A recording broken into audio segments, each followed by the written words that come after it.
Your body has never understood a single word that you have spoken. It does not understand, I'm just starting another week.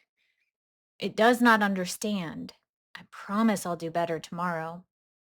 It does not understand, I really want to lose weight.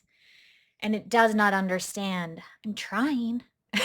No, your body does not speak English or whatever your language is that you speak. It does not speak promises. It does not speak intentions. Also does not speak guilt. And it certainly doesn't understand the cruel things that you may have said about yourself while standing in front of a mirror. Your body speaks a completely different language.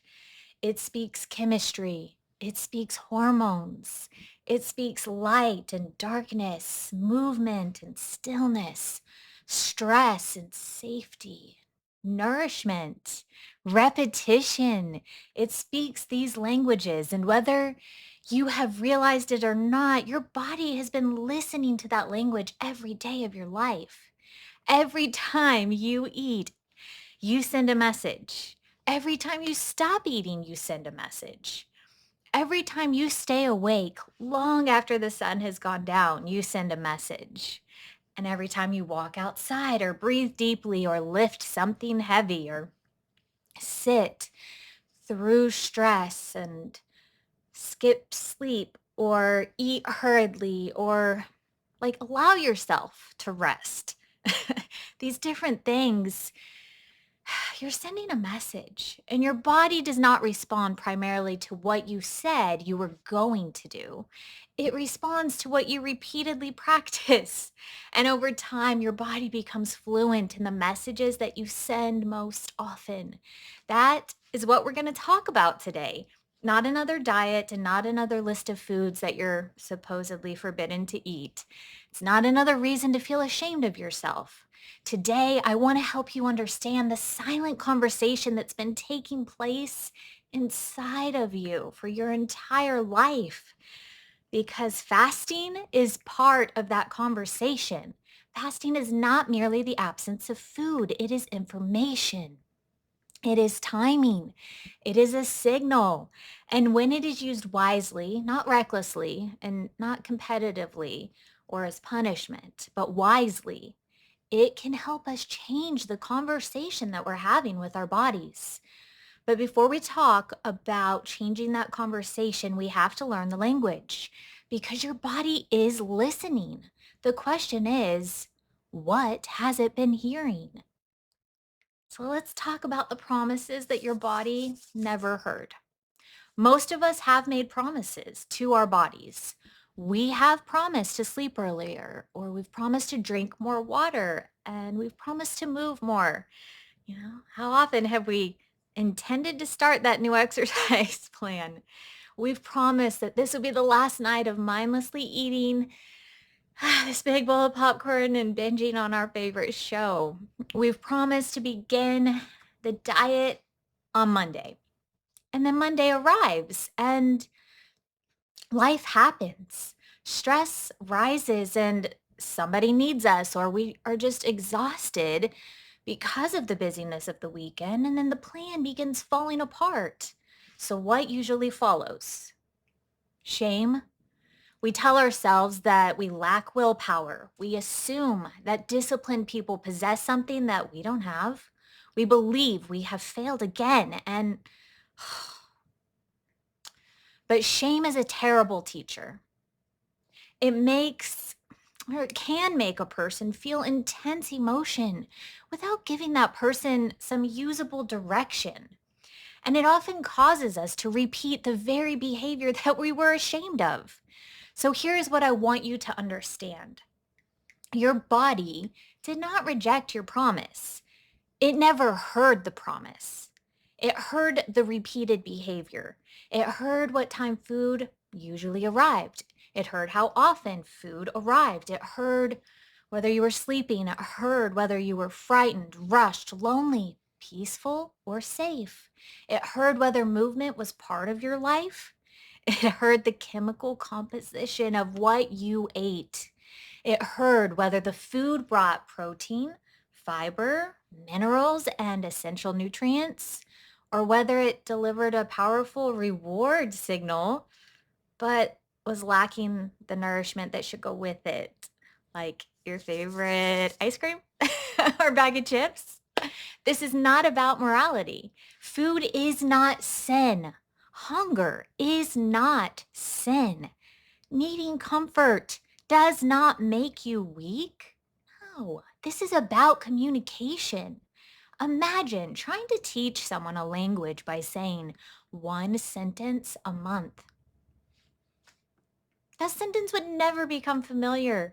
I have a dear friend that has gone out of the country to Peru, sorry, to Peru, her and her husband for 3 years. They're serving a mission and he already knew Spanish, but she had to learn it. And so I, as a friend staying here in the States, thought, I'm going to learn Spanish too. So when she gets back, I can be fluent with her. Oh man, no, it's so rough because I was just trying to listen to Paul Noble learn Spanish. It's on Audible. I'm not even a sponsor. I thought it was a great book and I was using it and it is helpful and it is good, but man, whew, it is hard to learn another language. So now imagine your body. It's been speaking a language, but the one that you've been speaking back, yeah, there is a disconnect. Your biology recognizes patterns. Within that pattern is the language. One late meal does not define your health. One poor night of sleep is not going to ruin your metabolism. And one dessert does not send the body into permanent dysfunction. Also, one fast does not reverse years of metabolic difficulty. The body is not listening for like the perfect song that one moment. It is listening for repetition. That may be one of the most hopeful things that I can tell you because perfection is impossible, but repetition can be changed. Your body learns the life that you repeat. The body is adaptive. That word, adaptive, it matters. Your body continually adjusts to the conditions in which it's finding itself.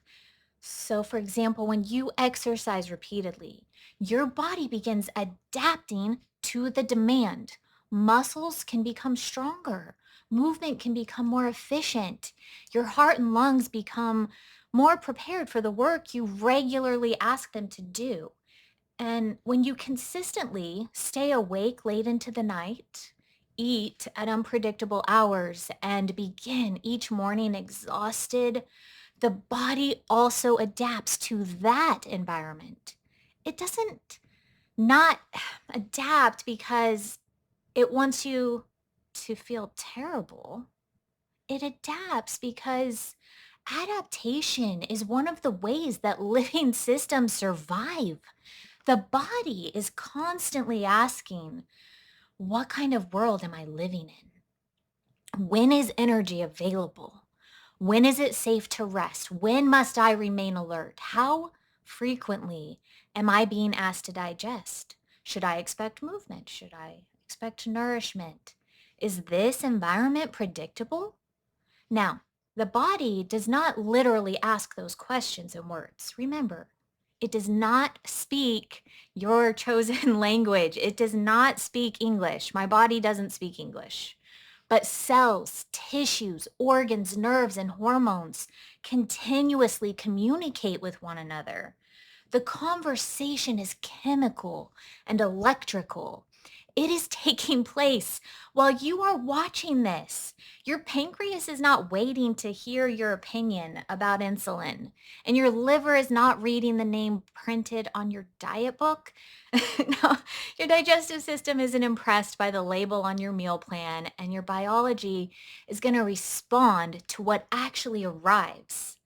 That means health is not created by declaring a new identity one morning.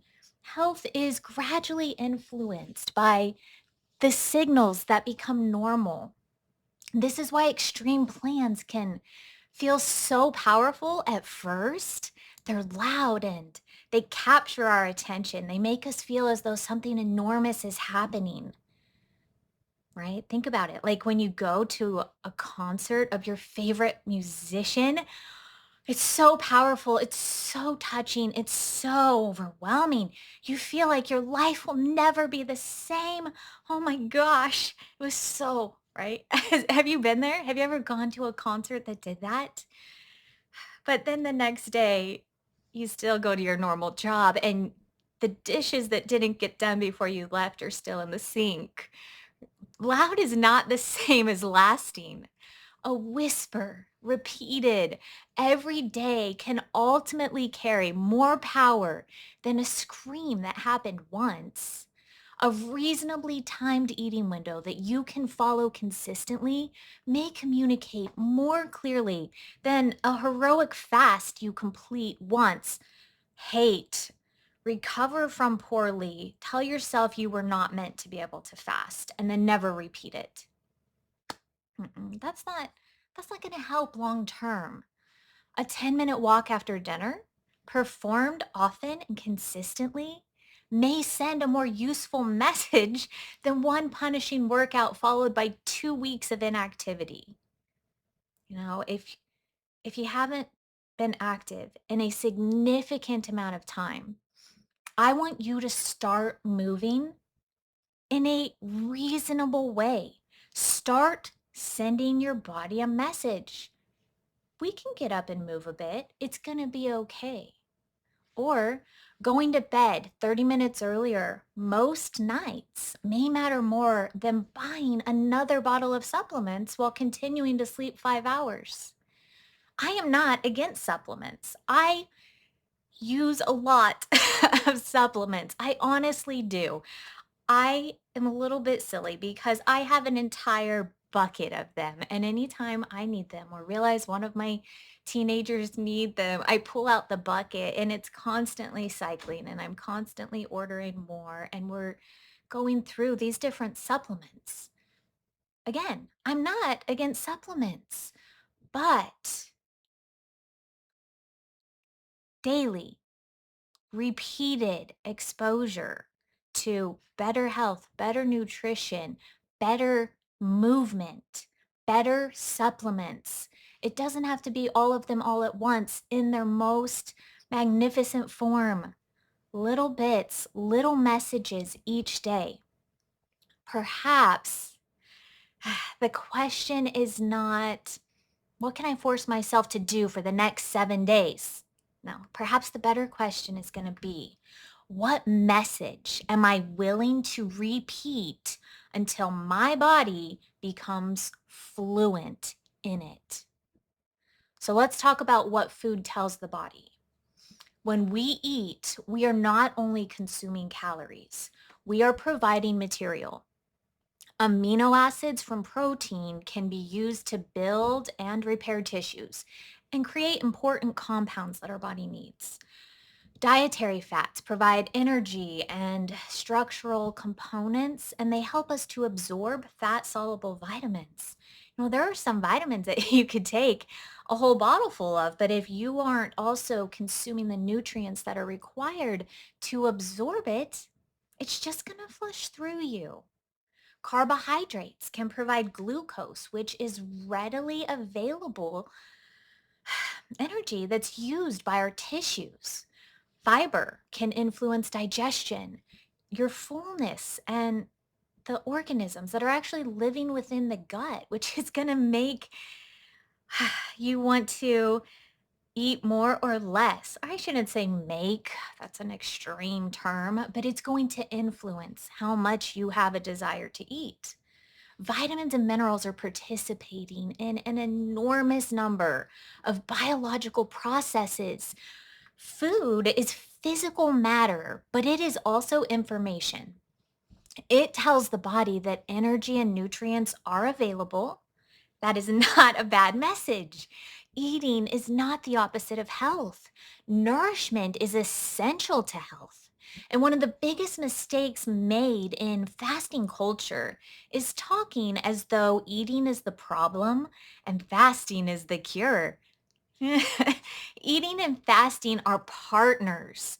Fasting without adequate nourishment can become depletion, and nourishment without meaningful pauses can become constant intake. The human body needs material, and it also appears to benefit from periods when the material is no longer entering the digestive system. This is the rhythm we have been discussing throughout this series in the fasting project. Nourishment and rest, building and using, receiving and pausing, feasting and fasting. Neither side of that rhythm is complete without the other. When we eat, insulin generally rises to help manage incoming nutrients, particularly glucose. Insulin is not an enemy, it is an essential hormone. Without sufficient insulin action, glucose cannot be managed normally. So the goal is not to eliminate insulin. The goal is metabolic responsiveness, the ability to appropriately store, use, and transition between available fuel sources. During a period without calorie intake, insulin generally falls relative to the fed state, and the body begins drawing more heavily on stored fuel, and fat oxidation is going to increase, or it does tend to. As fasting continues, liver glycogen becomes progressively less available and ketone production may rise. The exact timing varies, and it varies according to the person, the previous meal, activity, your metabolic health, your liver glycogen, like fasting history, and there's just so many other factors. This is why I will not tell you that at precisely one magical hour, every human crosses the same metabolic finish line. Biology is not a kitchen timer, it is a responsive system. But the larger principle is real. Eating and fasting create different metabolic conditions. When food arrives, the body responds to food. When food does not arrive for a meaningful period, the body begins adapting to that absence. Fasting says, nothing is entering right now. Let's use what is available. And that's a very different message from food may arrive every hour until bedtime. Now, neither statement requires shame, but they're different biological conversations. So I want to discuss the message of constant availability. For much of human history, food was not continuously available in the way that it is now. Today, eating opportunities surround us. Food is in the kitchen, food is in the car, at the gas station, food is at work, food is at school. Food is delivered to our doors. It's marketed to us constantly on our phones, on our computers, on our TVs. We can eat from the moment that we wake up until the moment we sleep without ever sitting down for what our grandparents would have considered a real meal. Breakfast may begin the eating of the day, and then something comes with us in the car, right? Maybe we took a drink with us, right? Like you had breakfast and then you took an energy drink or a coffee or some type of something, whatever your thing is, goes with you in the car. And then you're at the office or wherever it is that you work, and you've got to have a snack because you don't know when you're going to get to lunch. And something because we're also tired. So if you didn't have caffeine on the way to work, then you might need to grab something in the break room just because somebody brought in drinks to share. And so you might as well, you don't want to be rude, right? And then lunch, and there's a couple people going out. Or you've got that thing you left in the work fridge you forgot about. You got to have that. And then there's an afternoon drink, you got from the vending machine because you were starting to get a headache and the caffeine helps, right? And then you're gonna, oh, wait, you gotta make dinner. I mean, there's someone coming over, or the kids are hungry, or there's nothing. And so it's gonna take, man, how long? Like an hour at least? And you're already starving. And if you don't eat, you're gonna like binge at dinner. So you gotta have a snack while you're cooking, right? This is and then we have dinner, and it was good. And maybe we didn't even get seconds. We were wise about how much we ate. But then, because we had such a reasonable portion of dinner and we stayed up a little bit late, and now it's 10 o'clock, just kind of hungry and I kind of just maybe just need to eat just something. And it would be good if it was sweet, right? That's what we feel like. So we have something sweet. And we're watching a show and having this something sweet and then we get a craving for something salty, maybe some chips or popcorn. Each event may seem small, right? But collectively, it can produce a really long period of eating. I don't know how long that even took me to even verbally walk through each little thing. But it does, it creates this very big open window for eating. And the body continues receiving the same general message. Energy is still arriving. Energy is still arriving. Energy is still arriving. And again, the issue is not that insulin rises after eating. That's normal physiology. It is. But the question is whether we ever create a meaningful contrast between the fed state and the fasted state. A sentence without punctuation becomes difficult to understand. Perhaps many modern eating patterns are like paragraphs without periods. Food continues arriving and the body is rarely given a clear signal that the eating day has ended. Fasting adds punctuation. It says the meal is complete, period.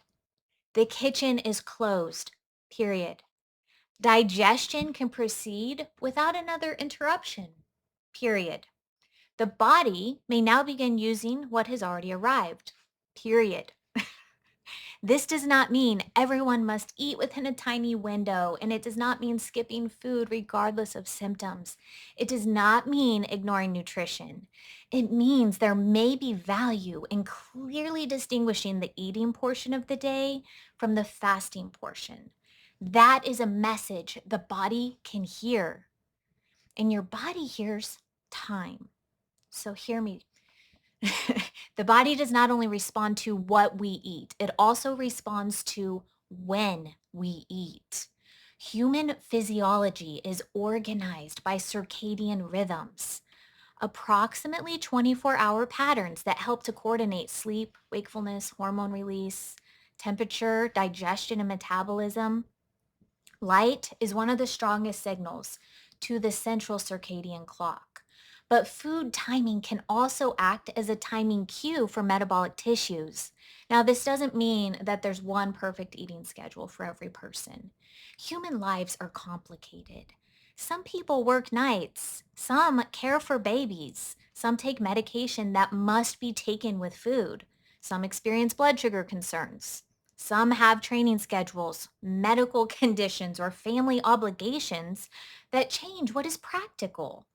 But as a general principle, the body appears to value rhythm, predictable waking, predictable sleep, regular movement, periods of nourishment, periods without caloric intake.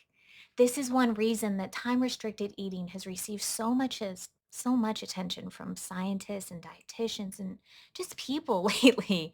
It gives the eating day a boundary. And rather than requiring people to count every single calorie or remove every food group, it asks them to consider when the first calorie arrives and when the last one leaves the table. Research does not show that time-restricted eating is magic. Across studies, its effects are usually modest and they can vary considerably. Now, some people lose weight because a shorter eating window naturally reduces opportunities to eat. And some studies report improvements in measures such as like blood pressure, body weight, glucose regulation, or insulin sensitivity. And there's other trials that have found a little advantage when time restricted eating is compared with a well matched calorie restricted diet. Now, that honesty doesn't weaken the case for fasting, it clarifies it. Fasting is not powerful because it violates the laws of energy balance. It is powerful because for some people, it can provide a simple structure that changes eating frequency, reduces late night consumption, and supports a consistent rhythm, which helps the body to practice moving between incoming and stored energy. It is not the only tool, but it can be a useful one. The best fasting schedule is not necessarily the most extreme schedule. It is the one that helps you improve your overall pattern while still receiving enough nourishment. Let's discuss hunger because hunger is part of the language. Many people abandon fasting because they interpret hunger as an emergency. Hunger appears, and the immediate assumption is something is wrong. I cannot do this. My body needs food right now. And sometimes hunger does indicate that eating is appropriate and needed. We should not turn down every bodily sensation into something to conquer. But hunger is not always a precise measurement of immediate energy need. Hunger is influenced by hormones, routine, sensory cues, stress, sleep, environment, and just learned timing. If you normally eat at 7 in the morning, noon, and 6 in the evening, hunger may just become more noticeable around those times. The body anticipates patterns. And you may also feel a desire to eat when you enter a movie theater or smell a familiar food or sit in a particular chair at night or experience an emotion you have repeatedly soothed with eating, like you gotta have that chocolate after you get in that fight because it's just the only thing that that doesn't make the hunger fake. It means that hunger is complex. Ghrelin, sometimes called a hunger hormone, tends to rise before expected meals and then fall afterward. It does not simply climb forever until we eat. Hunger can come in waves. So, this is one reason a person may feel intense hunger and then 20 minutes later notice that it has eased, even though they didn't get a chance to eat. Now, again, this is not permission to ignore every signal. It's permission to become curious about the signal. Instead of saying, I am hungry, therefore I must immediately eat, you can sometimes ask, what kind of hunger is this? Did this sensation appear because my body needs nourishment? Or did it appear because this is when I usually eat? Did it appear because I'm anxious? Am I thirsty? Did I sleep poorly? Or did I eat enough protein and fiber during my last meal or the day before? Am I trying to use fasting to compensate for overeating? Am I physically unwell? Curiosity creates space between a signal and a reaction. And that space is so powerful. Fasting can help some people discover that hunger is a message they can observe rather than a command they must instantly obey. But fasting should never be used to teach you to distrust your body. The goal is not to silence hunger, the goal is to understand it. Cravings speak a different dialect. Hunger and cravings are related, but they are not identical. Hunger often broadens your willingness to eat, and a balanced meal sounds appealing. A craving tends to be more specific. You do not simply want food, you want that food, the crunchy one, the sweet one, the salty one, the one associated with comfort. And modern ultra processed foods, they're so tasty because they can combine refined carbohydrates, fats, salt, flavoring, and texture in ways that produce a strong reward response. These foods are often easy to chew, easy to consume quickly, and easy to eat beyond fullness, right? Your favorite bag of chips, it's so easy. Now, that does not mean that people who crave them are morally weak. No, it means powerful products are interacting with powerful human biology. Food manufacturers do not leave taste entirely to chance. Many products are designed to be highly rewarding and easy to continue eating. Meanwhile, stress can increase our desire for immediate comfort, and poor sleep can alter appetite regulation and make highly rewarding foods more difficult to resist. Habit adds another layer. If every difficult evening has ended with food, the brain begins expecting food during difficult evenings. And then we blame our character for what repetition helped create. Your body becomes fluent in the message you repeatedly send. But here's the hopeful part: fluency can change. A learned association can weaken. A new association can become familiar. You can finish dinner, close the kitchen, and make a cup of herbal tea. You can take a walk after a stressful conversation instead of having a drink or a bowl of ice cream. You can tell someone. You can pray. You can sit outside. You can shower and prepare for sleep because maybe it was extreme exhaustion that led to the craving and the fight. You can still choose to eat when eating is what you genuinely need, but it no longer has to be the only reason your nervous system knows how to respond. You're not merely removing a habit, you are teaching a new language. Stress is also a message. Your body listens to stress. The stress response is not inherently harmful. It is actually essential.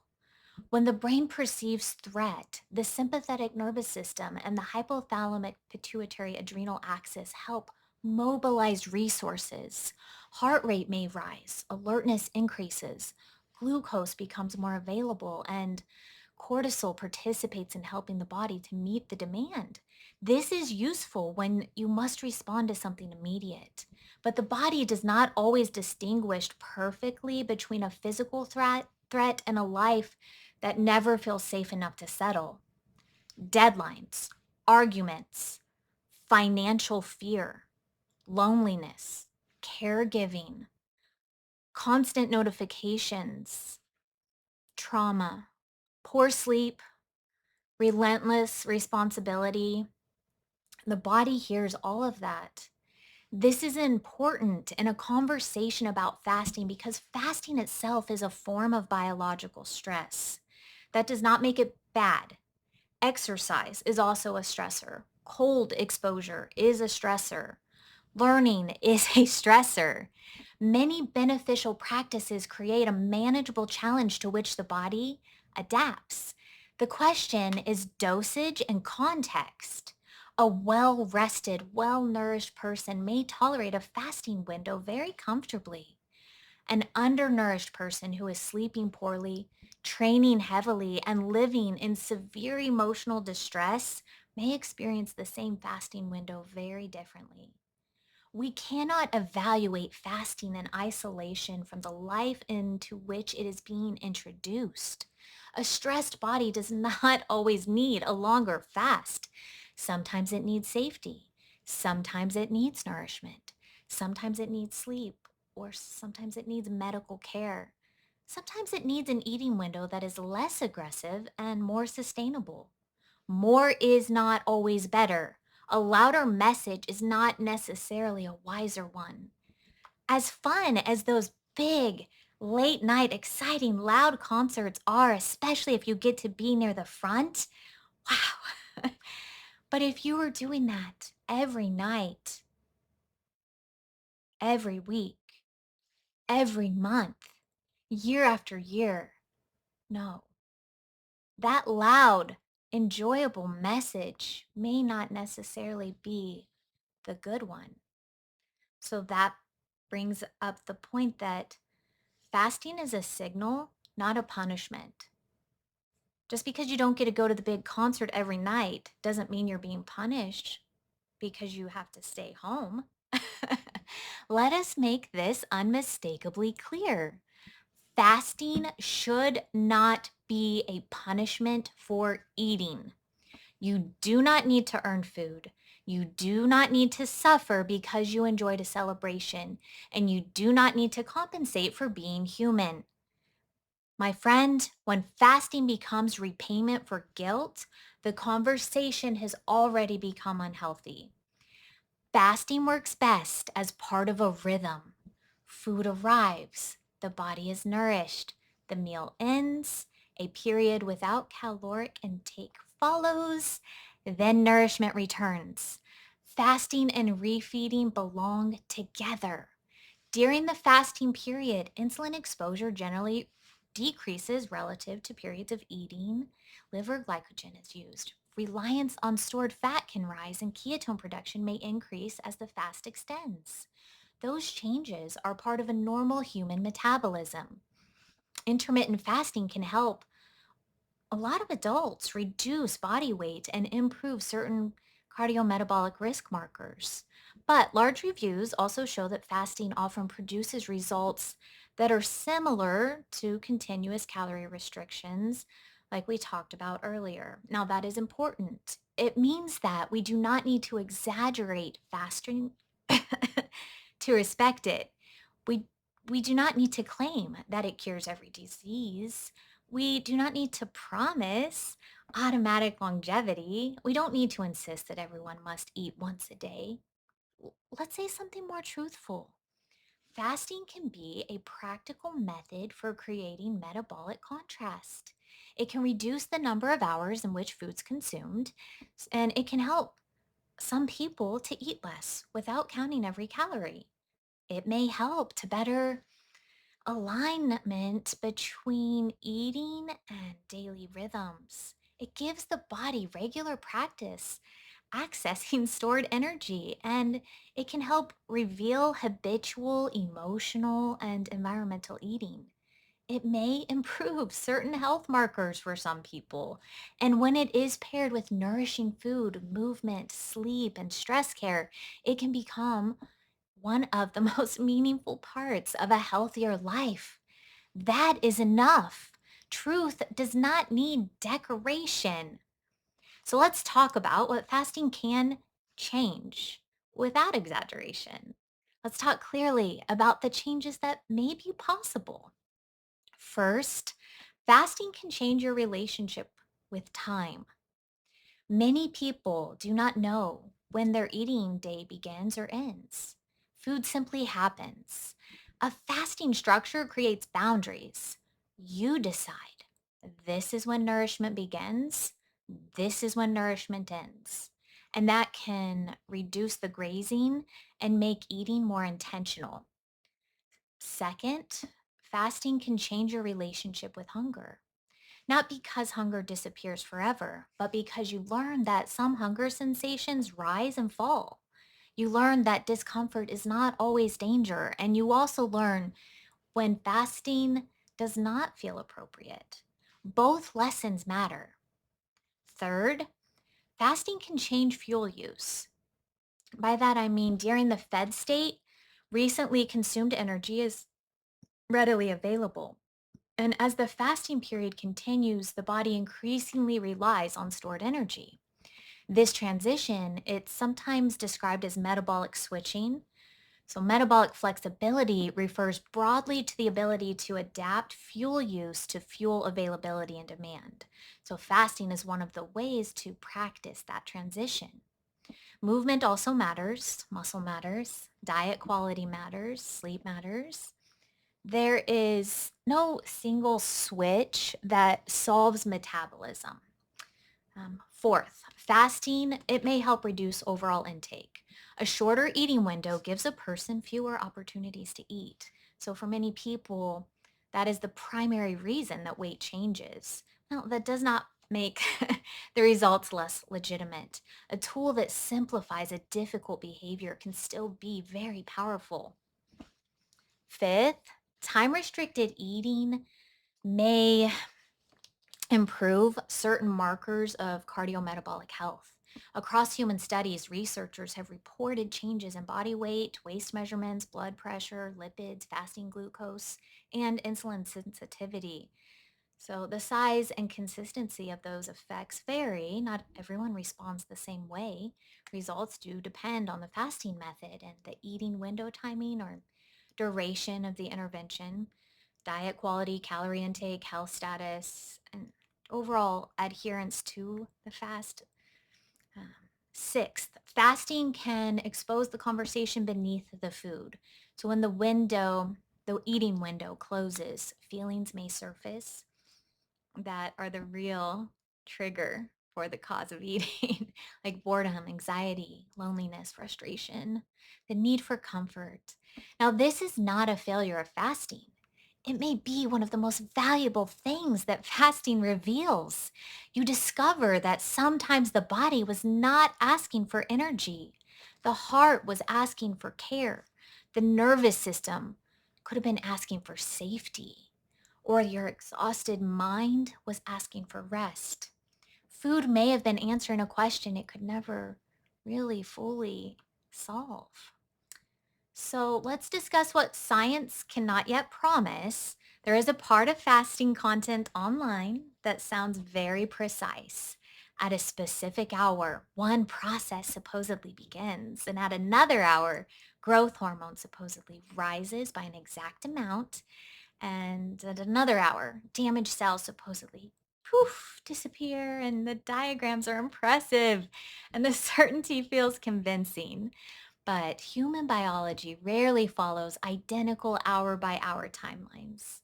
Autophagy is a real cellular process. It helps cells degrade and recycle components. Nutrient availability and energy sensing pathways influence autophagy.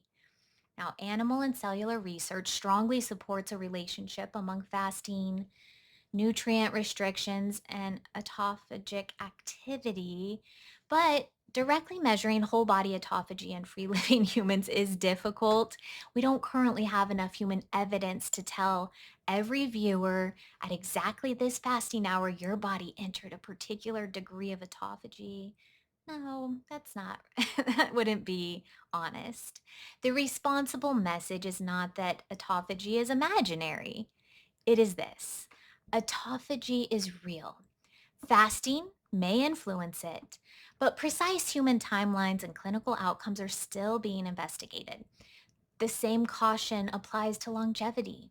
Fasting and calorie restriction have produced compelling findings in animals and similar organisms, like even at a cellular level. But we cannot take every animal result and promise that the same protocol will extend a particular human life. Keep in mind, though, science is not weakened when we acknowledge limits. Science becomes trustworthy when we do. I want this channel to help you become informed, not merely impressed. My body heard the life that I was living. There's something I don't always talk about openly. When people see me now, they may assume that I have always been naturally small. And as a child and teenager, I was thin. But after I married young and became pregnant with my first planned child, my body changed. And even though I was excited and had planned this baby that I had at only 20, I gained a significant amount of weight. And at my highest, I was nearly 200 pounds. And at 5 feet to maybe 3 inches, I'll take the three. I carried that weight for years. And for roughly a decade, I understood what it felt like to live in a body that I did not look or feel like was my own. I know what it's like to look in the mirror and feel disconnected from yourself. I know what it's like to wonder whether your body has permanently changed. And I know what it's like to just feel embarrassed. Like for a long time, I intentionally kept that part of my history private. I didn't want people to know that I had once struggled with obesity. But I understand now that hiding that story has also hid part of the reason I care so deeply about this work. Obesity and weight struggles are not distant subjects in my family. They've affected people I love. They've affected my parents, siblings, aunts, and uncles, and they've affected me. I did not change my health because one morning I became a more aware, worthy human being. I have always been worthy. I changed my health by changing what I repeatedly practiced. I began changing the message I was sending to myself. I changed how I ate and I learned about nourishment. I learned that food quality matters. I learned that my body did not need food entering constantly. I learned to fast and I began developing a different relationship with hunger, meals, health, and myself. The change did not occur just because my body finally learned and obeyed English. No, it changed because I began communicating in the language biology understands: repetition, timing, nutrients, rest, movement, patience. My body had been listening the entire time. I was the one who had not yet understood the conversation. Two people can follow the same fasting schedule for entirely different reasons. So keep in mind that the body does not know your motive, but it should. One person may say, I'm creating a reasonable pause after dinner so I can reduce mindless nighttime eating, support my health, and arrive at breakfast genuinely hungry. And another might say, I hate my body. I eat too much. I do not deserve food tomorrow. I'm not going to eat. And then the hours may look similar on paper. The experience internally, though, no. The inner experience is not similar at all. The first is practicing structure. The second may be practicing punishment. Your body responds to physical conditions, but your nervous system is also part of the body. The emotional context matters.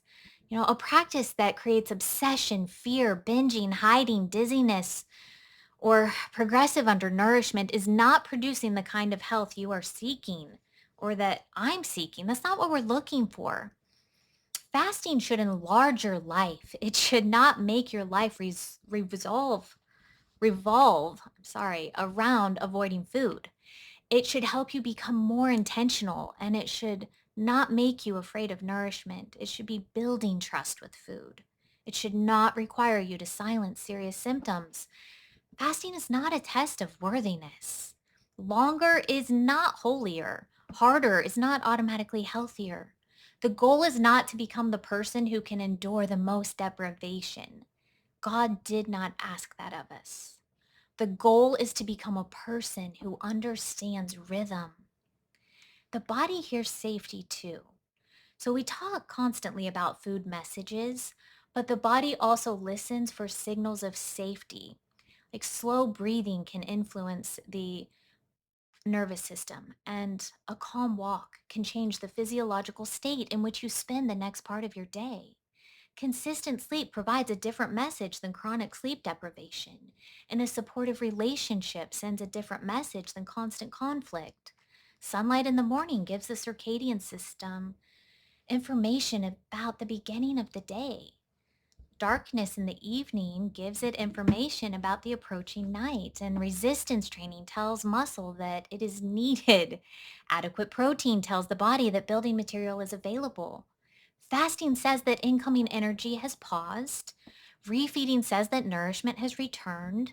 The body needs both.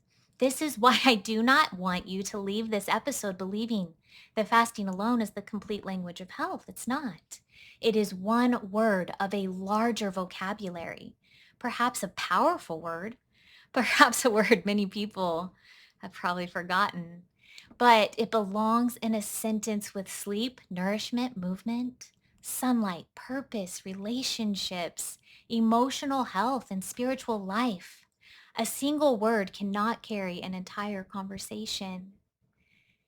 God created rhythm before we created diets. One second. Hey, Kenzie.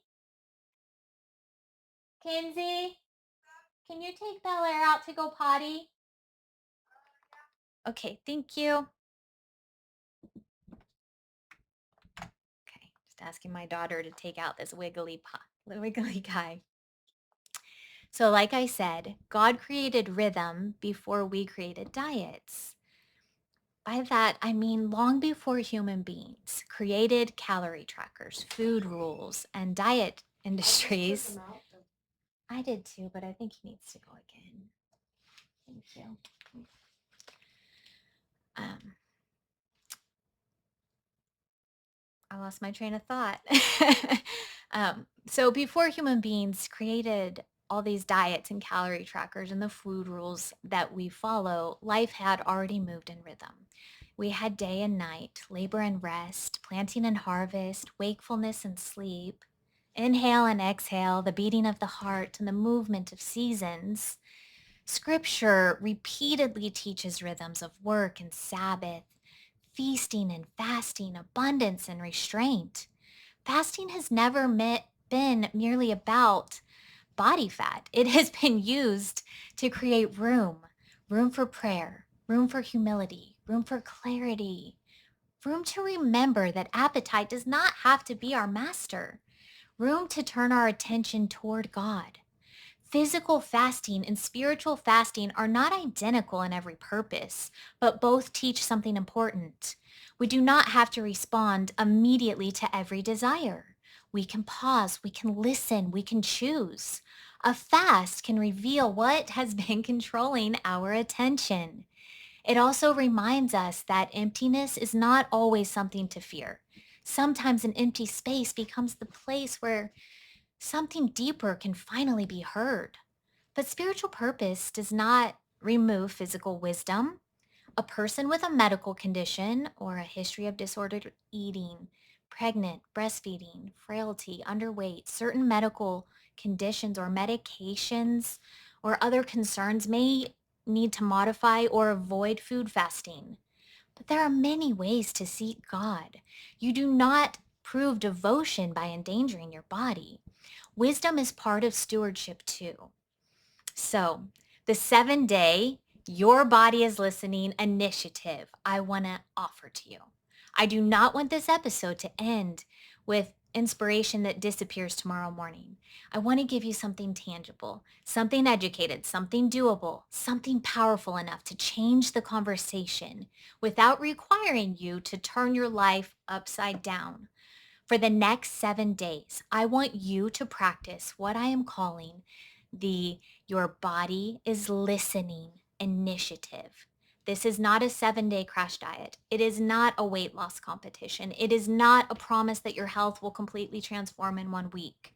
It is 7 days of teaching your body a clearer language. Here is the initiative. Message 1. Give your eating day a period. For 7 days, record the time of your first calorie and the time of your last calorie. Do not judge it on the first day. Observe it. Then begin closing the kitchen at least 2 to 3 hours before bed whenever your health schedule and medications allow. After dinner, water or a non-caloric unsweetened beverage becomes the default. The purpose is not starvation. The purpose is punctuation. You are telling the body the eating day has ended, period. Message 2, begin with a gentle overnight fast. Start with a 12-hour overnight fasting window. If you finish eating at 7 in the evening, you would eat again around 7 in the morning. Mom, I think his stool is blood again. Okay, I'll check it in a minute. I mean, like, just because his legs like red. Okay, but I can't check him right this second. And I'm an hour into recording, so just clean him up and then I'll take a look in a little bit. The puppy's still sick, so she was letting me know. All right. Sorry, I lost. When I get distracted, I forget what I was even saying. I think we're at starting with a 12-hour overnight fasting window.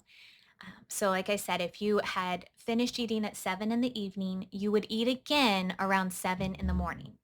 Many people already close to this only need to remove nighttime grazing. So if 12 hours feels easy, and you feel good and you are an appropriate candidate for fasting, you may gradually move toward 13 or 14 hours.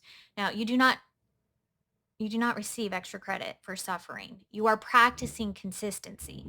A repeated 12 or 14-hour overnight pause may be more valuable than an extreme fast you cannot sustain. So message 3, make the first meal a message of nourishment. Do not break your fast with chaos. Choose a meal that contains meaningful protein, fiber-rich whole food, and nourishing fat, if that's an appropriate option for you, obviously taking into consideration what your current diet is. The exact meal can vary, but think like eggs and vegetables, plain Greek yogurt with berries, seeds, and nuts, or a protein-rich smoothie with whole food ingredients. uh, Beans, vegetables, and avocado, or fish or chicken with veggies. The principle is more important than the menu specifics. Tell your body food has returned and it brought building materials. Message 4, move after one meal. So for 7 days, take a 10-minute walk after at least one meal. It does not need to be athletic. Just walk through your neighborhood, walk around your home, walk with your dog, walk in place. Contracting muscle can help use glucose, and regular movement supports the metabolic health far beyond what fasting can accomplish alone. Tell your body energy has arrived and it has somewhere useful to go. Message 5, create one daily signal of safety. Choose one practice that tells your nervous system it is allowed to come down from constant alert. 5 minutes of slow breathing, prayer, sitting outside, a warm bath, gentle stretching, writing in a journal, quietly holding a pet, a conversation with someone safe. Do it deliberately for 7 days. Tell your body you do not have to run from danger every hour of the day. Message 6, protect the night. Choose a realistic bedtime target. You do not have to perfect sleep in 7 days. Just begin by dimming stimulation, reducing late night eating, and preparing for rest in a calming, peaceful, stress reducing way. Tell your body the day has ended. Repair is welcome here. Message 7, write down what your body says back. Every evening, answer 5 questions. 1, what did I eat first? 2, when did I stop eating? 3, when did hunger feel physical, habitual, or emotional? 4, what gave me energy? 5, what helped me feel calm? Do not use the journal to grade yourself. Use it to learn the language. At the end of 7 days, you will have information. You may notice that nighttime eating was not about hunger. You may notice that a protein-rich first meal helped you feel steady. You may notice that poor sleep made fasting harder. You may notice that your eating window was longer than you realized. You may notice that 12 hours feels wonderful, or that you need a different approach. Observation is not failure, observation is education. The change is not the 7 days. The 7-day initiative is only the beginning. The deeper goal is to choose one message you are willing to repeat for the next 30 days, not 7 messages. 1. Maybe your message is the kitchen closes after dinner. Maybe it is, I walk for 10 minutes after my largest meal. Maybe it is, I practice a consistent 12-hour overnight fast. Maybe it is, I protect my bedtime. Maybe it is, I break my fast with nourishment instead of convenience. Choose the message that is small enough to repeat and powerful enough to matter. Then repeat it until your body recognizes the pattern. This is how change becomes biological, not through a single emotional decision, through evidence repeated over time. You are showing your body, this is our life now. We finish eating, period. We rest, Period. We move. Period. We nourish. We pause. We begin again. Period. That is a language your body understands. Now, who should not begin this alone? Hey, little man, come here. Look at his butthole. Is he red? Okay. Guy.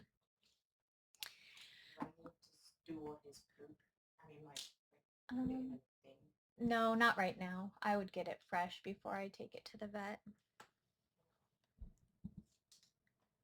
All right. So, as I was saying, who should not begin this alone?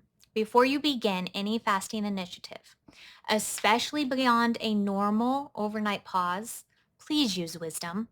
Children and adolescents should not be placed on restrictive fasting protocols without qualified medical supervision. Pregnant or breastfeeding women generally have increased nutritional needs and should not begin fasting casually, if at all. People who are underweight, frail, or actively malnourished should not use fasting to reduce intake. Anyone with current or previous eating disorders should seek individualized professional guidance before fasting because it can reactivate harmful patterns. People taking insulin or other medications that can lower blood glucose may require medical supervision and medication adjustment. Also, people with serious medical or chronic illness, advanced kidney or liver disease, or other complex medical conditions should talk with a qualified clinician who understands their history. Stop and seek appropriate care if fasting causes fainting, confusion, persistent vomiting, severe weakness, chest pain, or other serious symptoms. This video is education, not personalized medical treatment. A responsible fasting practice respects the person doing it. Okay, that being said, also do not try to impress your body. Your body is not impressed by the length of your fast. It responds to the conditions you create. A 36-hour fast followed by chaotic overeating may not communicate the message you intended. A narrow eating window paired with inadequate protein and continuing muscle loss may not be supporting your goal. A fast performed after 3 nights of poor sleep may feel very different from the same fast performed when rested. Do not ask yourself, what is the longest fast I can survive?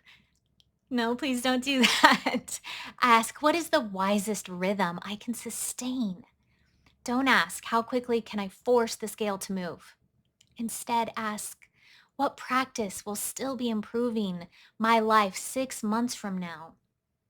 Do not ask, how do I silence my hunger? Ask, what is my hunger communicating? Don't ask, how do I dominate my body? Ask, how do I become a better listener? This is where this becomes more than a diet. Your body can learn a new language. Perhaps your body has spent years hearing food is always coming, nighttime is still eating time, stress never ends, sleep is optional, movement is rare, nourishment is unpredictable, comfort only comes through food. Now, that does not mean your future has already been decided. The body is adaptive, and adaptation works in both directions. You can begin teaching. Meals have a beginning and an end. Night is for rest. Hunger can be observed. Food brings nourishment. Muscles are needed. Movement follows energy. Stress can rise and also come down. Fasting is followed by refeeding. The body is safe enough to pause. You do not have to communicate all of that perfectly today or tomorrow. Choose one sentence and live it repeatedly. Let your biology hear it because your body has been listening your entire life. It listened when you did not know what you were saying. It listened when you were surviving. It listened when you were exhausted. It listened when food became comfort, and it listened when your schedule became chaotic. It will also listen now. It will listen when you close the kitchen after dinner. It will listen when you go on walks, and it will listen when you sleep. It will listen when you nourish yourself. It will listen when you create a meaningful fasting window instead of grazing all day long. It will listen when you choose patience instead of punishment. You are not beginning another war with your body. You are beginning a new conversation. Today, do not promise yourself that you will change everything. That promise is too vague for biology to understand. Instead, write down one specific message. For the next 7 days, my eating day will end at fill in the blank, whatever the time is. For the next 7 days, I will practice a 12-hour overnight fast. Or for the next 7 days, I will walk 10 minutes after dinner. Or for the next 7 days, I will break my fast with a nourishing meal. Fill in the blank. Make the decision measurable. Then write these words underneath it. My body is listening. Put that sentence on your refrigerator, put it beside your bed, put it on your phone. And when the old pattern begins speaking, remember, your body does not understand what you intended to do. It understands what you practice next. One practice will not instantly change everything, but every repeated practice casts a vote for the biological environment that you are creating. So begin with one vote, then another, then another. Let the message become clear. Let the rhythm become familiar. Let your body become fluent in something new. And when you complete the first 7 days, do not merely ask, how much weight did I lose? Ask, what did I learn? Did my hunger change? Did my sleep improve? Did my evenings feel calmer? Did I discover a habit I could not previously see? Did I prove to myself that I can create a boundary and keep it? Those changes matter so much because lasting health does not begin when you finally become perfect. It begins when the message changes. Your body does not speak English, but it is always listening. So speak to it in the language it understands. Nourishment, movement, rest, rhythm, fasting, repetition, patience, and love. This is not punishment. This is education. This is practice. This is a beginning of a different conversation, and your body has been listening. Before we close, I want to take this one step deeper because I almost ended here and realized we should keep going. Because once we understand that the body is always listening, another question naturally follows. What exactly is it learning? Your body is not simply recording isolated actions. It is building expectations. It is preparing for what usually happens next. It learns when food tends to arrive, and it learns whether the morning begins with light or darkness. It learns whether stress is temporary or constant. It learns whether movement is a normal part of life or an unusual emergency. It learns whether hunger is followed by panic. It learns whether fullness is followed by guilt. It learns whether fasting is followed by nourishment or by another cycle of restriction and overeating. Your body is always making predictions, and many of the feelings we experience, hunger, fatigue, cravings, alertness, restlessness, are influenced by those predictions. That means your current biology is not merely responding to this moment, it is responding to what this moment has meant repeatedly in the past. And that is where the possibility of real change begins, because expectations can be retrained. Patterns can be rewritten, and the body can learn that hunger does not always require immediate action. It can learn that evening meal truly ends the eating. It can learn that energy will return after a reasonable fasting period. It can learn that movement is safe, and it can learn that sleep is predictable. It can learn that nourishment is abundant enough that fasting does not have to feel like famine. It can learn a new rhythm. But the body does not learn through one dramatic declaration. It learns through evidence. So you have to show it again and again and again. This brings me to the topic of metabolic flexibility, teaching the body to change fuel sources. One of the most valuable ideas in fasting science is metabolic flexibility. Metabolic flexibility refers to the body's ability to adjust fuel use according to what is available and what is needed. When you have recently eaten, especially when the meal contains carbohydrates, glucose is readily available. Insulin helps move that glucose into the cells and helps coordinate storage and use. Between meals and during fasting, incoming glucose is no longer arriving. The body begins relying more heavily on your stored energy, and liver glycogen helps maintain blood glucose. Now, as the fasting period extends, fat oxidation increases and the liver can create ketones from fatty acids. Now, this ability to transition is normal. The human body was designed with more than one fuel source. It can use glucose, it can use fatty acids, it can use ketones. It can adapt according to availability, activity, and need. But modern life can give the body very little practice making that transition. When food arrives from early morning until late at night, there is less time spent in a genuinely post absorptive state. The body continues processing incoming energy. It does not mean that fat burning completely stops every time someone eats.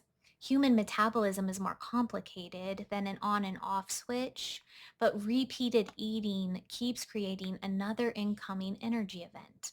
Fasting introduces contrast. It tells the body the extreme fuel supply has paused, access what is already stored. This is not starvation during a reasonable intermittent fast. It is ordinary fuel management.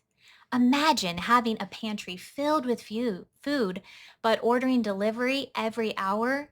The pantry remains full because you never need to use what is inside. Whew, you scared me. Fasting temporarily stops the deliveries. It gives the body an opportunity to open the pantry.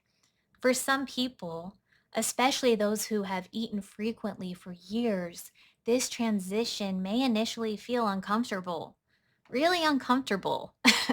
Energy, it may feel less steady. Hunger may feel urgent. Concentration may dip. That does not always mean something dangerous is occurring. It may simply reflect that the body has had limited practice relying on stored fuel. But again, discomfort should be interpreted wisely. A mild hunger wave is not the same as fainting. Feeling ready for a meal is not the same as confusion or severe weakness. There is no virtue in ignoring serious symptoms. The goal is not to prove that you can suffer. The goal is to gradually expand metabolic adaptability. That is why a gentle overnight fast can be so useful. It provides regular practice without demanding an extreme intervention. 12 hours, then perhaps 13 or 14. Not because 14 is magical, it's because gradual, repeatable practice can be more effective than forcing a biological challenge the body is not prepared to manage. Metabolic flexibility is built not by one heroic fast, but by repeated transitions that have been supported, fed, fasted, active, rested, nourished, paused. That rhythm is the training. Insulin is a messenger, not a villain. There's a tendency in fasting conversations to speak about insulin as though it is a toxic substance. It is not. Insulin is essential. It helps to regulate blood glucose. It signals cells that energy is available. It supports storage, growth, and repair. The problem is not that insulin exists. The problem may arise when the body becomes less responsive to insulin's signal.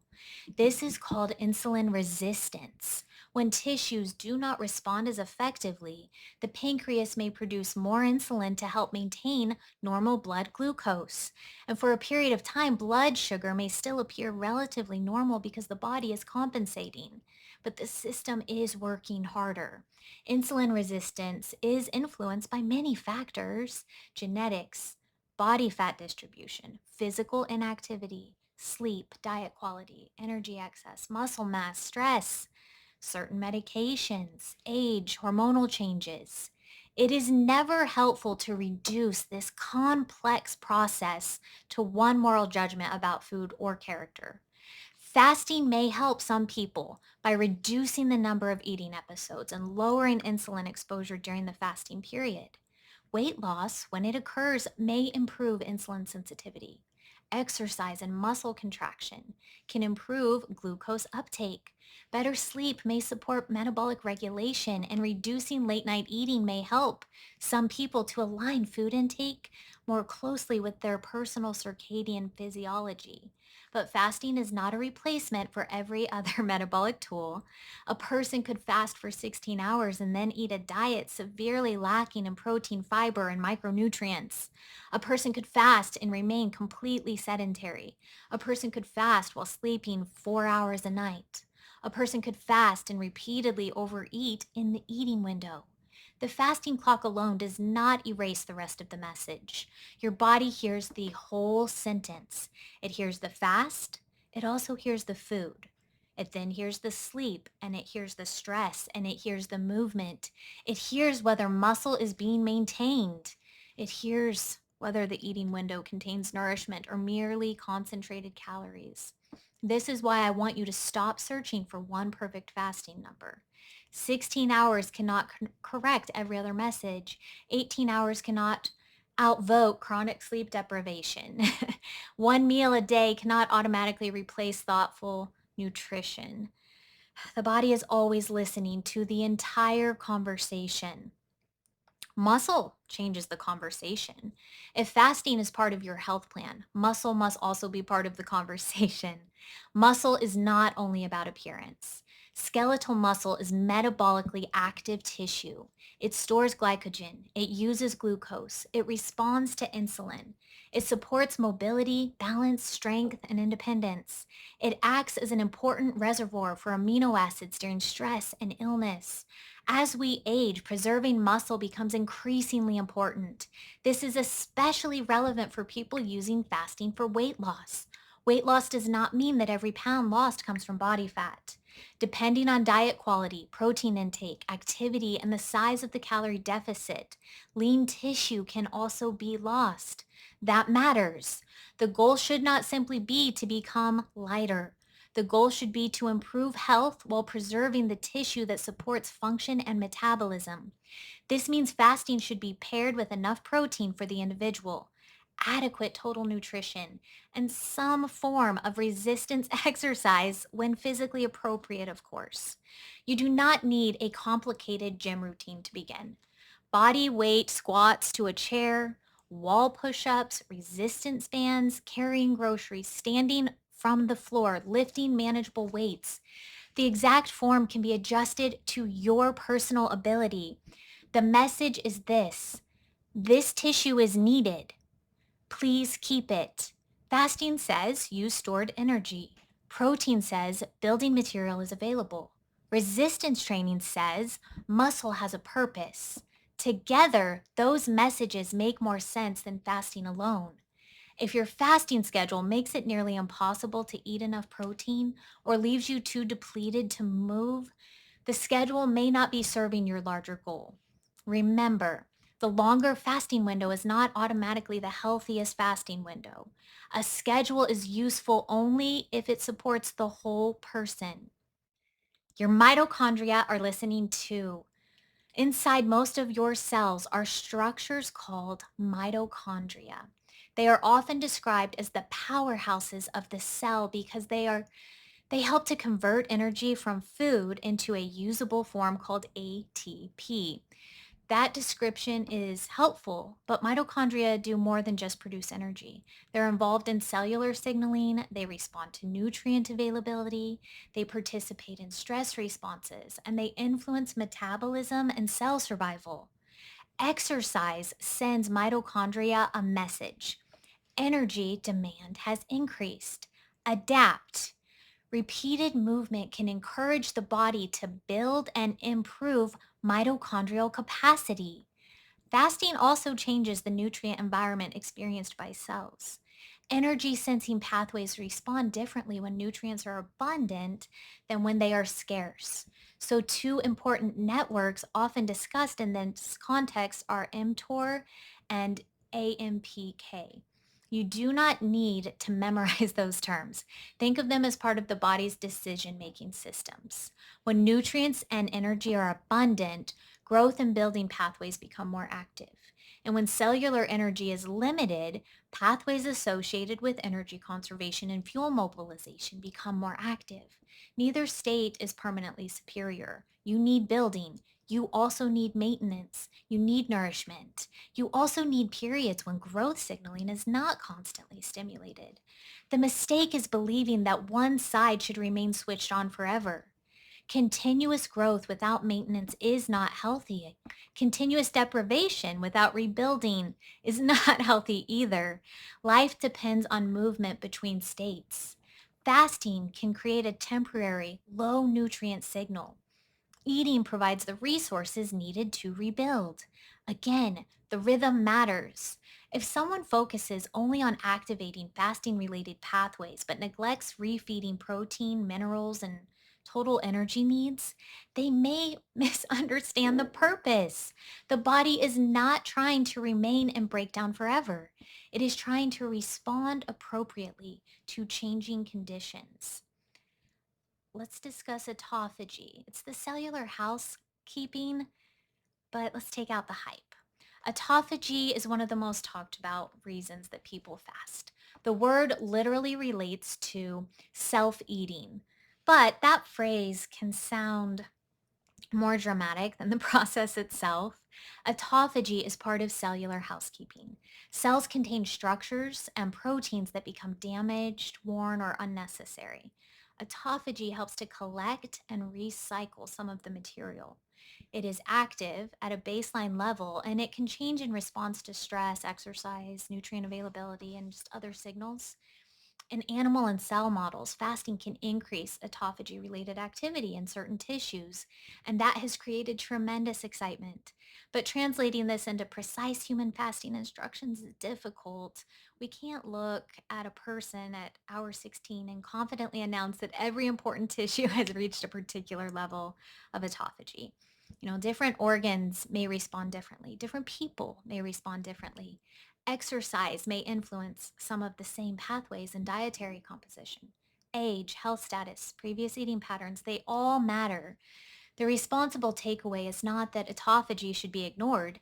It is that we should avoid pretending that we can measure it with a stopwatch. Mm. You don't need to chase an exact autophagy hour to benefit from a reasonable fasting rhythm. You do not need to extend a fast beyond what feels safe simply because a graphic online promised that a magical cellular event begins at hour 24. The body is already performing maintenance. Fasting may influence that process, but more fasting is not automatically more health. A house needs cleaning. It also needs repairs, heat, water, and new materials.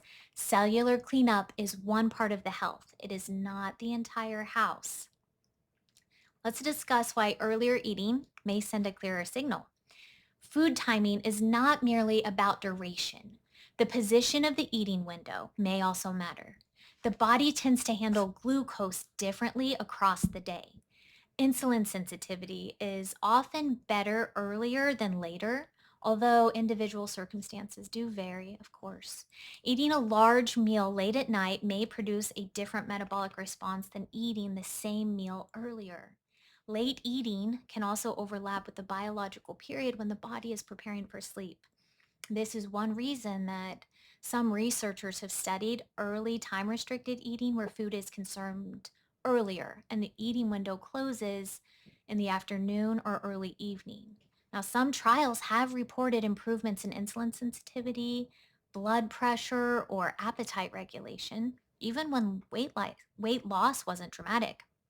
Now, that does not mean every family should stop eating at 3 in the afternoon. A plan that destroys family meals, creates social isolation, or cannot be sustained may not be the best plan for you. But it does suggest a practical principle. When possible, consider moving more of your eating earlier rather than concentrating most of it late at night. You may begin with something very simple. Eat a substantial, nourishing meal earlier in the day. Avoid saving nearly all calories for the final hours before bed. Finish dinner at a reasonable time. Allow a few hours between the last meal and sleep. Now, this is not about rigid perfection. It is about recognizing that the body hears time. A calorie does not arrive in a biological vacuum. It arrives in the morning, afternoon, or night, and the body knows the difference. Sleep can change how fasting feels. Like, have you ever noticed that after a poor night of sleep, hunger and cravings can feel louder? That is not your imagination. Sleep loss can influence appetite regulation, and hormones, glucose metabolism, stress signaling, and reward processing. When you're tired, highly palatable foods may become more appealing. Self control may become more difficult, and the body may seek quick energy. This is important because people often blame themselves for struggling with a fast when the deeper issue is sleep deprivation. They increase the fasting window, they add more caffeine, they become more restrictive, but the body may be asking for rest. Imagine trying to drive a vehicle with an empty fuel tank and then blaming the steering wheel. Sometimes the obvious problem is not the actual problem. So before expanding your fast, ask, how am I sleeping? Do I wake feeling restored? Am I relying on stimulants to override exhaustion? Am I beginning the day already stressed? Am I asking fasting to compensate for a lifestyle that never allows recovery? Fasting can support health, but sleep is foundational. A tired body may interpret fasting as another demand. A rested body may interpret the same fasting window as manageable. Context changes the message. All right, ladies, we're going to talk women, hormones, and our need for individual wisdom. Women are often given fasting advice as though every female body responds identically.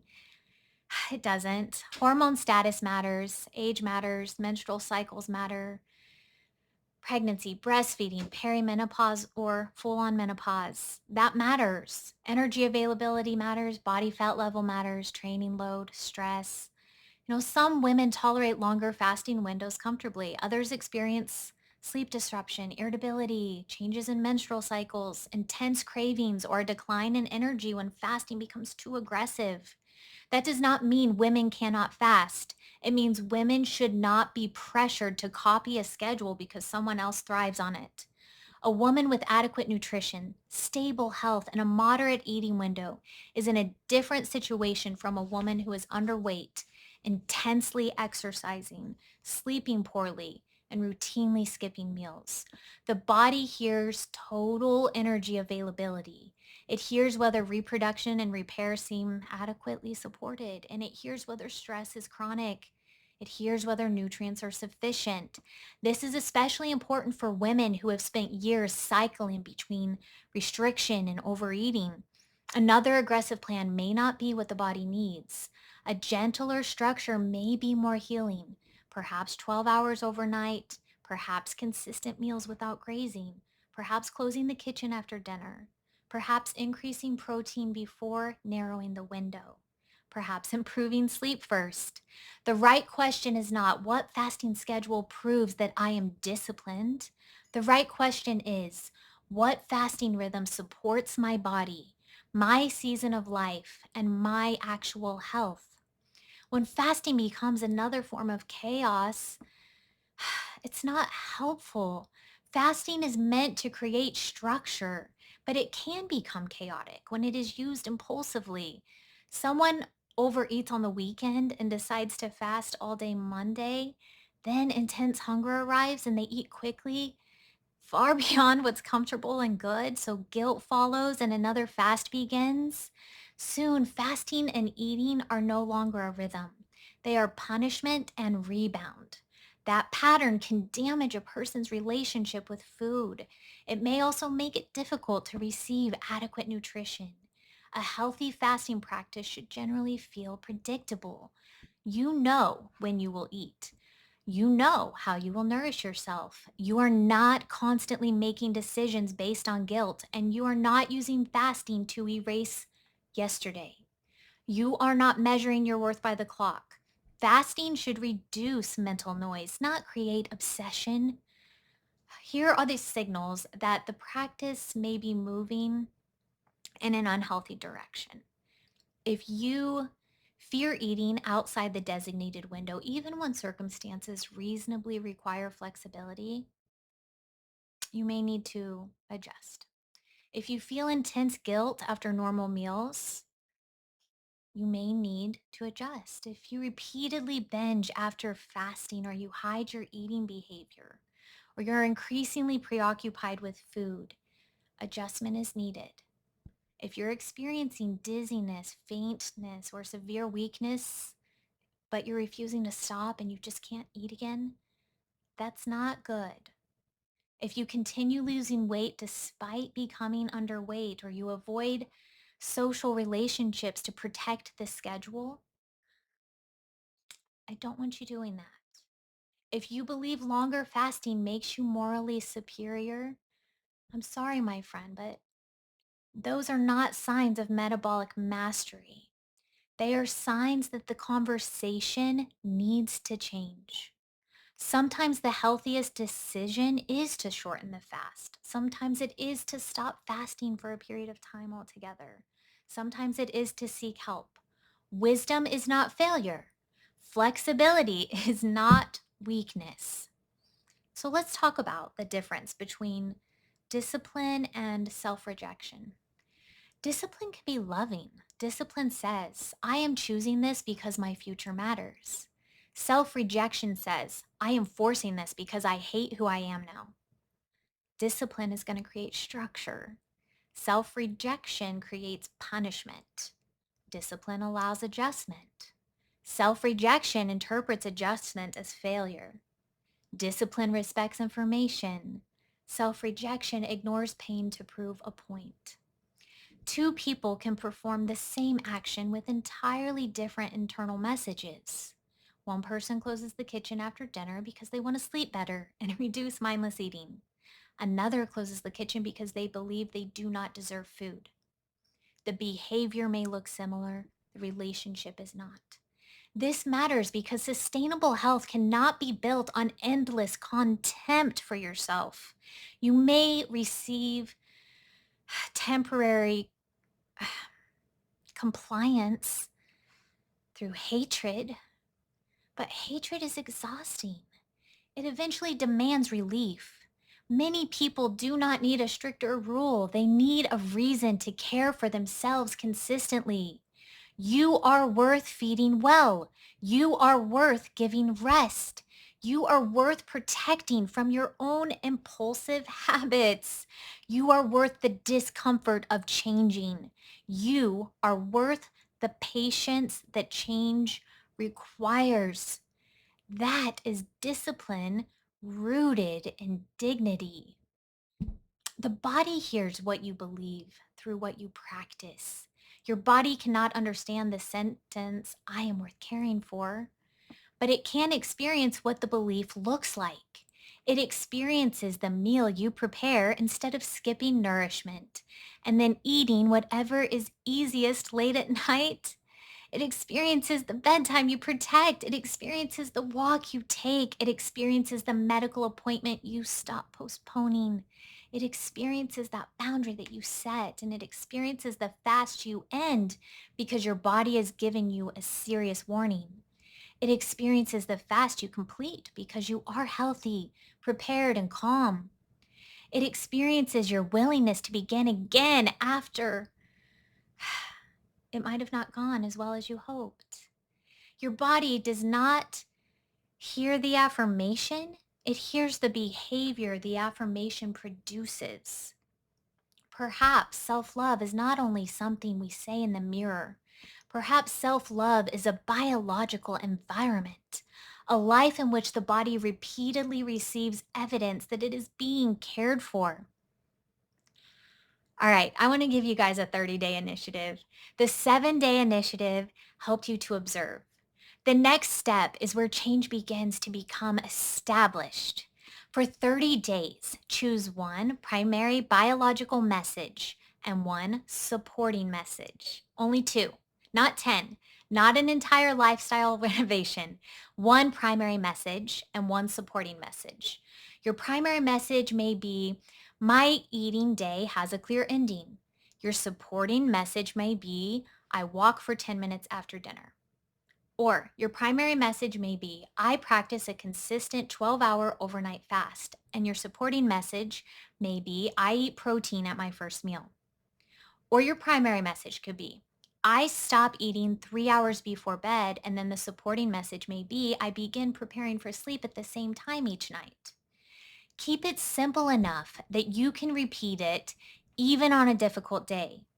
Here is the 30-day process. Week 1, observe.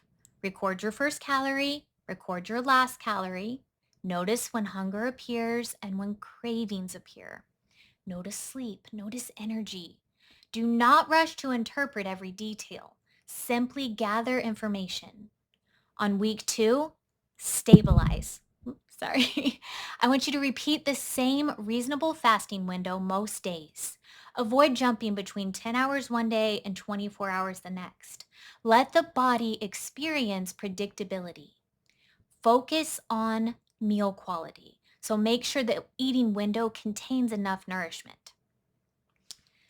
Week 3, we're going to strengthen. I want you to add movement and walk after a meal, or perform some resistance exercise 2 or 3 times if appropriate for your ability. Support your muscle. Continue protecting your sleep also. In week 4, I want you to personalize. Review the information. Did the fasting window feel sustainable? Did evening cravings improve? Did energy become more stable? Did sleep change? Were you able to eat enough protein and nutritious food? Did you become calmer around hunger or more obsessive? Adjust based on what you learned. You're not failing when you personalize the plan. Personalization is the goal. At the end of 30 days, you may decide that 12 hours is ideal. You may decide that 14 feels natural. You may discover that earlier dinners matter more than later breakfasts, or you may discover that poor sleep was the primary barrier. You may discover that you are not eating enough during meals. You may discover that your emotional eating needs compassion and support, not a longer fasting clock. All of that is useful information. We're going to build a simple fasting ladder for adults who are appropriate candidates for fasting and want a gradual framework. Think of fasting as a ladder rather than a leap. The first step is not eating continuously. Create distinct meals. Reduce habitual grazing when it is not needed medically. The second step, it could be 12-hour overnight fast. For example, 7 in the morning to 7 at night, like we discussed. Third step is 13 to 14 hours. Okay, if the previous 12 hours was good. The fourth could be a 14 to 16-hour window on selected days when it's appropriate. There is no requirement to climb higher. Many people may receive meaningful structure from the first 2 or 3 steps, and longer fasts may require more planning and are not appropriate for everyone. The ladder is not a ranking of worth. The highest step is not the window, or the winner. I'm sorry. You stop where the practice supports your health. You step down when needed. You pause when needed. You seek medical guidance when needed. That is mature fasting. So what should you do when hunger arrives? I want to touch on this because when hunger appears during a reasonable fasting period, just use a simple pause. Do not immediately panic. Do not immediately congratulate yourself either. Simply observe and ask, how intense is this hunger? Did it arrive suddenly? Is it associated with a particular time or habit? Did I sleep poorly? Am I emotionally activated? Am I truly ready for nourishment? Drink some water. Take a few slow breaths. Change your environment. Go on a walk. Wait a few minutes and then reassess. Sometimes hunger will soften, sometimes it'll remain, sometimes the wise choice will be to go ahead and eat. The purpose of the pause is not to force the fast to continue at all costs. The purpose is to replace automatic reaction with informed choice. You are learning to listen without becoming controlled by every signal. And that is a skill far more valuable than simply watching a timer. So let's discuss how to break a fast without creating a new problem. Because the end of a fast matters. If fasting leads to frantic eating, the overall pattern may become counterproductive. Break a routine intermittent fast with a normal, balanced meal. You usually do not need an elaborate ritual after a moderate overnight fast. Eat slowly enough to notice fullness and include protein, include fiber rich foods, include nutrients. Avoid treating the eating window as an emergency. You do not have to fit an entire day of pleasure into 1 hour. If you are doing longer fasts under appropriate guidance, refeeding may require greater care. But for a normal 12 to 16-hour fast, think in terms of calm nourishment. The message is the fast is complete, food has returned, there is no need to panic. This meal is not a reward for suffering, it is the other half of the rhythm. The scale is not the only answer your body can give. Many people begin fasting and judge the entire experience by body weight. Weight matters in many health contexts, but the scale cannot tell you everything. It cannot tell you whether your eating window has become more orderly. It cannot tell you whether you have stopped eating late at night. It cannot tell you whether your cravings are less intense. It cannot tell you whether you feel calmer around hunger. The scale cannot tell whether your energy is steadier. It cannot tell whether you're gaining strength. It cannot tell whether blood pressure, glucose, or other markers are improving. And it cannot tell you whether you are sleeping better. It cannot tell you whether your relationship with food is healing or deteriorating. The scale is only one data point. It is not the final authority on whether the conversation is improving. Pay attention to measurements that match your goal. Waist circumference, strength, energy, sleep, blood pressure, blood work when appropriate, consistency, mood, hunger, stability, the ability to participate in life. Health should make life more available to you, not smaller. Let's also discuss the message of one imperfect day. At some point, the plan will be interrupted. You will eat later than intended. You will attend a celebration. You will sleep poorly. You will break a fast early. You will forget or just not have time for that walk. You will eat something you did not plan. This is where many people destroy progress, not through the event itself, but through the meaning they attach to it. They say, I ruined everything. I may as well give up. I failed again. But one important day is only one message. The body listens most closely to repetition. Return at the next opportunity. Do not add shame. Do not add a punishment fast. Do not attempt to compensate with extremes. Simply resume the rhythm. One late dinner does not erase 30 earlier dinners. One dessert does not erase weeks of nourishment. One missed walk does not erase increased movement. One interrupted fast does not erase metabolic practice. Consistency is not the absence of disruption.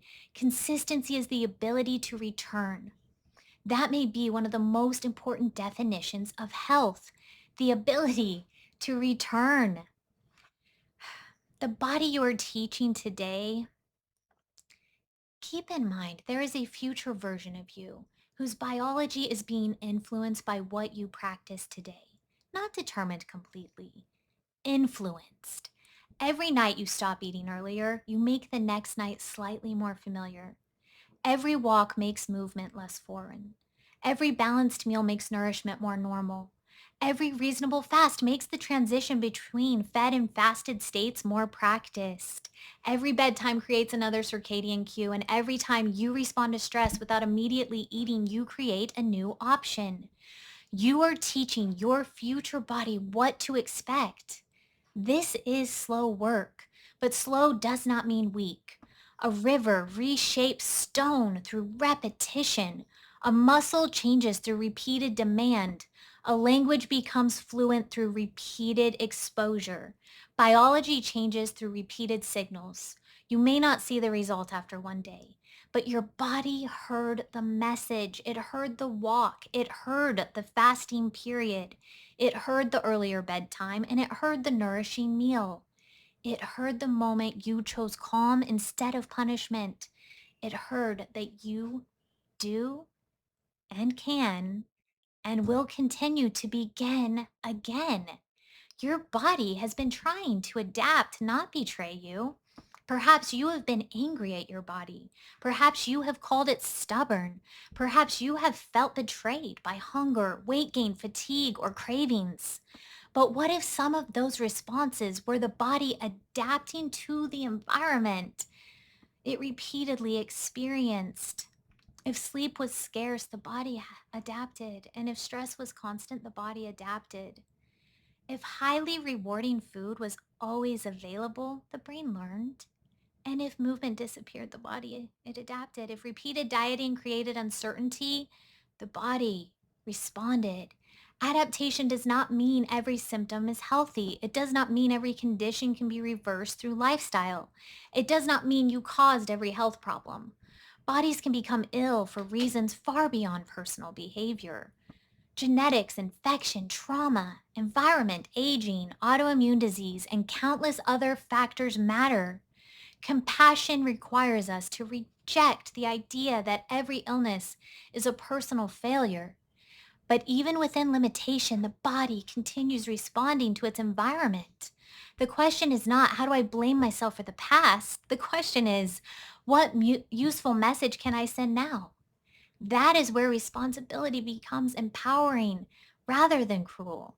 You cannot rewrite every event that shaped your health, but you can participate in the next message. The conversation begins today, tonight. Look at your usual routine. Not the routine you wish you had, the routine you actually live. What time does eating begin? What time does it end? Where does unplanned eating happen? What emotion is usually present? What would make the evening feel complete without another food event? Would tea help? Would brushing your teeth help? Would dimming the lights help? Would going to your bedroom earlier help? Would a walk help? Would preparing breakfast for tomorrow help? Or would prayer? Would turning off the television help? Design the environment so the new message is easier to repeat. Willpower is most useful when it helps create structure. After that, structure carries part of the load. Put food away, clean the kitchen, turn off the light, choose the time, write it down. The eating day is over, period. That simple act may feel ordinary, but ordinary actions repeated consistently become biology. A declaration that your body can actually hear. Do not merely say, I am going to become healthy. Translate that sentence into biology. I am going to become healthy may mean I will finish dinner by 7:30 on most evenings. I will avoid caloric drinks after dinner. I will practice a 12-hour overnight fast. I will eat protein-rich meal first. I will walk for 10 minutes after dinner. I will turn off my phone 30 minutes before bed. I will perform resistance exercise twice this week.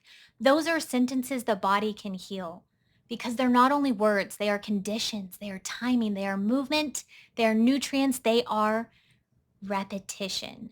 A goal becomes powerful when it translates into a behavior.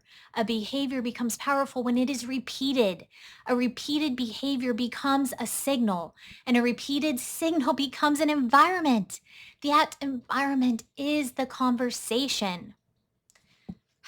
Before you leave this video, I want you to choose your message now. Not later, not Monday.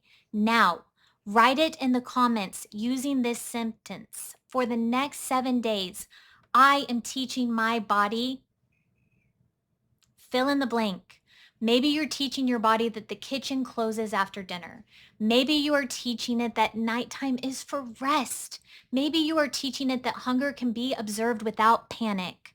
Maybe you are teaching it that nourishment will return. Maybe you are teaching it that movement is part of daily life. Maybe you are teaching it that stress can end. Make the sentence specific, make it personal. Then come back after 7 days and tell me what your body said back. Not only what the scale said, tell me what happened to your hunger. Tell me what happened to your cravings. Tell me whether your evenings changed. Tell me whether the practice felt peaceful or so difficult. Tell me what you learned. We are not merely collecting success stories. We are learning how people respond. We are becoming students of our own biology. This is what the fasting project is about. Not blind rules, not exaggerated promises, not proving who can go the longest without food.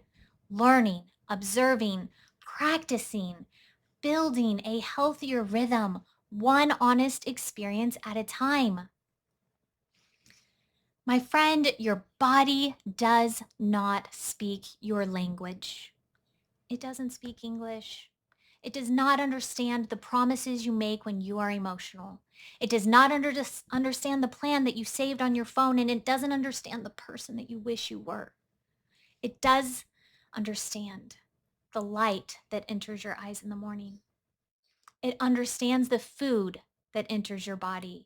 It understands when the food stops. It understands the muscles you use. It understands the sleep that you protect. It understands the, the stress that you carry, and it understands the rhythm that you repeat. Your body has been listening. It listened to years that you were only speaking survival messages.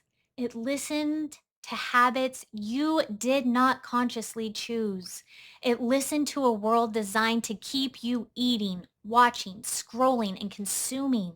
It listened without judgment. It adapted. And now you have an opportunity to teach it something new, not through hatred, not through starvation, not through an impossible plan, through a clear message repeated with patience. Food has a beginning and an end. The body can use stored energy. Hunger can rise and fall. Movement is safe. Rest is allowed. Nourishment will return. One day does not define us. We know how to begin again. That is the language of sustainable change. So today, tonight, do not make another promise your body cannot hear. Give it evidence. Close the kitchen. Take the walk. Prepare the nourishing meal. Protect the night. Choose a reasonable fast. Then repeat the message tomorrow. Your body does not need you to scream. It needs you to become consistent. It does not need another war. It needs a wiser conversation. And perhaps from now on, you will look back and realize that the change did not begin with one dramatic moment. It began with one clear message, repeated until your body became fluent. Your body does not speak English, but it is always listening. Make sure the life you repeatedly practice is saying something worth hearing. I am so grateful that you spent almost 2 hours with me on this episode 13. There is more to come, more to learn. Let's keep growing. Let's keep learning this language. Check out episode 14. It should be here in the corner, and also look in the description below where you'll find my website and a link to my book that I've recently published. It's been fun. It's been good. I'll see you in the next one, my friend.